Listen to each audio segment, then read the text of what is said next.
করোনার নতুন আতঙ্ক সিকাদা। ২০টি দেশে ছড়িয়ে পড়া এই রহস্যময় ভ্যারিয়েন্টটি কেন বিশেষজ্ঞদের কপালে চিন্তার ভাঁজ ফেলেছে? কেন একে বলা হচ্ছে হাইলি মিউটেটেড?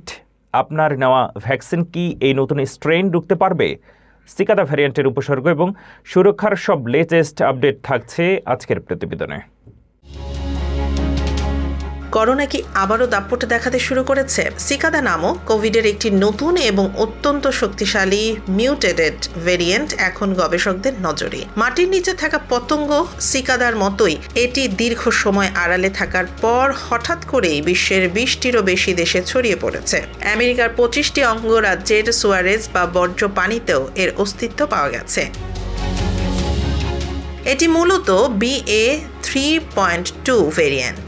এটি ওমিক্রনের JN.1 লিনেজ থেকে প্রায় ৭০ থেকে ৭৫ বা মিউটেট বা রূপ পরিবর্তন করেছে। এই বিশাল পরিবর্তনের কারণেই বিশেষজ্ঞরা একে হাইলি মিউটেটেড বলছেন। ২০২৪ সালের নভেম্বরে দক্ষিণ আফ্রিকায় এটি প্রথম ধরা পড়লেও বর্তমানে জার্মানি, ডেনমার্ক এবং নেদারল্যান্ডসের মতো দেশগুলোতে মোট আক্রান্তের প্রায় ৩০% এই সিকাদা ভেরিয়েন্ট।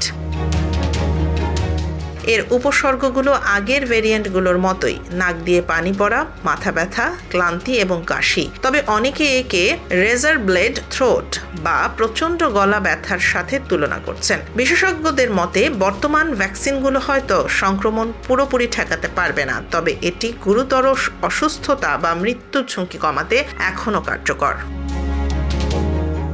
CDC এবং WHO নিয়মিত এই ভ্যারিয়েন্টের ওপর নজর রাখছে। সুরক্ষার জন্য বিশেষজ্ঞরা আবারও N95 মাস্ক পরা, নিয়মিত বুস্টার ডোজ দেয়া এবং অসুস্থ বোধ করলে দ্রুত টেস্ট করানোর পরামর্শ দিচ্ছেন। আসন্ন গরমে এই ভ্যারিয়েন্টটি কি নতুন কোনো ঢেউ সৃষ্টি করবে? সচেতনতাই হতে পারে এর একমাত্র ঢাল।